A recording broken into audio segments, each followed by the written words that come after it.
सादर जय जिनेन्द्र। आप सबका स्वागत है मेरे चैनल नव तत्व सुधा में। हम स्वाध्याय कर रहे हैं जैन तत्व विद्या बाय आचार्य श्री तुलसी के छठे बोल का। पिछले वीडियोस में हमने 5 बोल किए, उसमें हमने संसारी जीवों को 2 प्रकार से समझा, फिर 3 प्रकार से, 4 प्रकार से, और अब हम संसारी जीव को एक नए एंगल से देखेंगे, यानी कि 5 प्रकार से। इन 5 प्रकारों में समस्त संसार के जीव समा जाएंगे।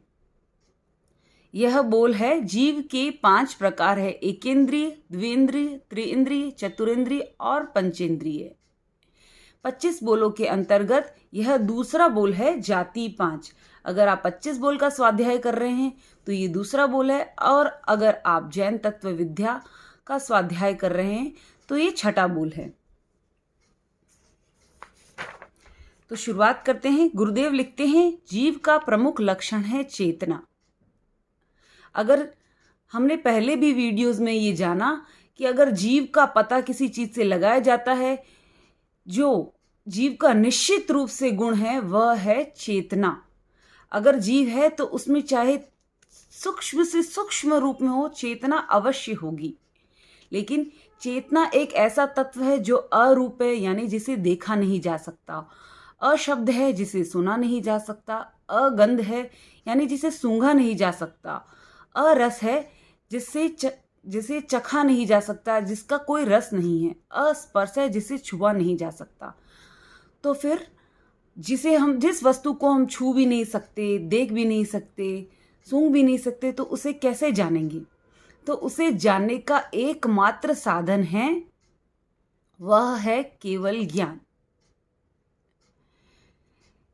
केवल ज्ञान, पांच ज्ञान होते हैं: मति ज्ञान, श्रुत ज्ञान, अवधि ज्ञान, मनः पर ज्ञान और केवल ज्ञान।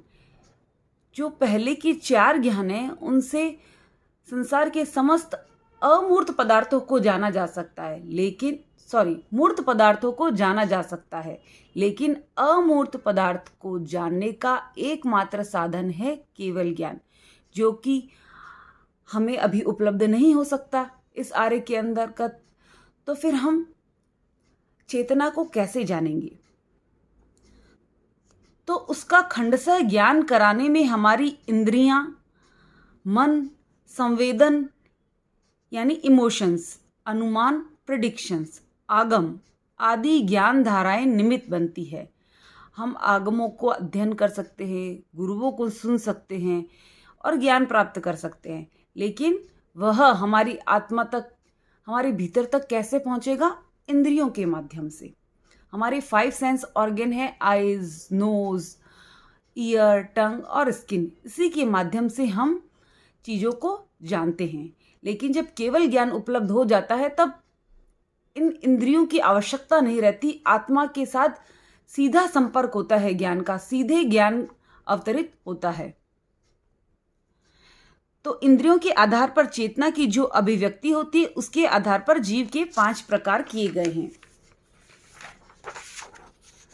आप चाहें तो इस चार्ट का स्क्रीनशॉट ले सकते हैं, खुद भी बना सकते हैं। जैसा कि मैं हर वीडियो में कहती हूँ कि चार्ट के माध्यम से जो पढ़ाई की जाती है वह ज्ञान पक्का हो जाता है और व्यवस्थित हो जाता है, कहीं भी कोई कंफ्यूजन नहीं रहता है। तो मेरा सजेशन रहेगा, आप ऑलवेज चार्ट बना के, नोट्स बना के पढ़ें। तो जीव के 5 प्रकारों में पहला है एकेंद्रिय। एकेंद्रिय में पृथ्वी काय, अपकाय, तेजस काय, वायु काय और वनस्पति काय, ये 5 आते हैं। इनके पास जानने का, ज्ञान प्राप्त करने का एकमात्र साधन है, वह है स्पर्शन इंद्रिय। ये न तो चख सकते हैं, न सूंघ सकते हैं, न ये देख सकते हैं और न ही सुन सकते हैं। केवल और केवल स्पर्श के माध्यम से इनका कार्य चलता है। इस विभाग में संसारी जीवों का इतना बड़ा पिंड है जो गणित की गणना का विषय नहीं हो सकता, यानी कि गणित के द्वारा, संख्या के द्वारा हम उनको गिन नहीं सकते हैं।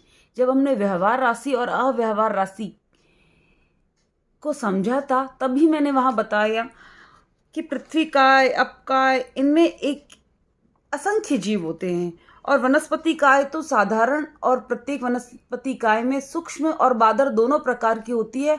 सूक्ष्म वनस्पति काय पूरे संसार में पूरी तरह से भरे पड़े हैं इसके जीव, तो यह जीवों का बहुत बड़ा विभाग है। तो ये हुआ एकेंद्रिय। दूसरा है द्विइंद्रिय। द्विइंद्रिय के उदाहरण हैं कृमि, शंख, अलसिया। इनके पास दो इंद्रिय होती है, स्पर्शन और रसन, यानी कि एक इंद्रिय और बढ़ गई इनके पास, रसन। ये चख भी सकते हैं। रसन के आधार, स्पर्श और रसन के आधार पर यह अपना जीवन यापन करते हैं। फिर है त्रिइंद्रिय। त्रिइंद्रियों में ये दो तो है ही, स्पर्शन और रसन। तीसरी घ्राणेंद्रिय भी इनके पास आ गई। इनके उदाहरण है चींटी, जलौका, जूं, लीक, खटमल इत्यादि। ये सूंघने की क्षमता भी इनके पास आ गई। फिर है चतुरिंद्रिय। चतुरिंद्रिय के उदाहरण है मक्खी, मच्छर, पतंग, भ्रमर। इनके पास ऊपर की तीनों इंद्रियां स्पर्शन, रसन और घ्राण के अलावा चक्षु इंद्रिय यानी आंखें भी है, ये देख भी सकते हैं। उसके बाद है पंचेंद्रिय। इसमें पशु, पक्षी, नारक, देव और मनुष्य, ये बाकी बचे हुए सारे जीव इसमें आ गए। इनके पास पांचों इंद्रियां है, एक और ऐड हो गई है श्रोतेंद्रिय, यानी ये सुन भी सकते हैं। कोई भी जैसे त्रिइंद्रिय हुआ तो ऐसा नहीं कि कोई भी तीन प्राप्त हो सकती है, इसी क्रम में प्राप्त होती है। अगर त्रिइंद्रिय है तो उसके पास स्पर्श, रसन और घ्राण, ये तीन ही होगी। ऐसा नहीं हो सकता कि श्रोतेंद्रिय आ गई एक और घ्राणेंद्रिय आ गई या स्पर्शनेंद्रिय आ गई, नहीं। जो क्रम है वो यही है, हमें इसी क्रम में इनको याद करना रहता है और इसी क्रम में इनको समझना हमारे लिए बहुत आवश्यक है। अगर हम कोई चतुरिंद्रिय जीव को देखते हैं तो ये हमें समझना चाहिए कि उनके पास सुनने की शक्ति नहीं होती है।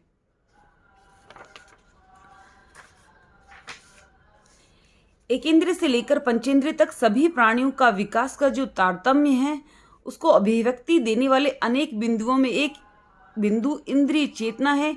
इसी दृष्टि के आधार पर जीवों का यह वर्गीकरण किया गया है। वीडियो को बार बार देखिए, बुक से बार बार पढ़िए और ये तत्व ज्ञान का बेसिक है। ये मैं बार बार कहती हूँ, ये बेसिक है। ये जितना पक्का होगा, ये जितनी चीजें स्पष्ट होगी, उतना ही हमें आगे फायदा होगा, उतना ही आगे हमारे लिए सरल होगा। मैंने प्रयास किया है कि मैं बहुत सरल तरीके से, बहुत सरल शब्दों में आपको तत्व ज्ञान समझाऊं। अगर आपको मेरा चैनल पसंद आ रहा है तो इसे लाइक कीजिए, शेयर कीजिए और सब्सक्राइब करना बिल्कुल मत भूलिए, ताकि आपको नेक्स्ट वीडियो मिलते ही आपके पास बेल रिंग बज जाए। ओम अरहम।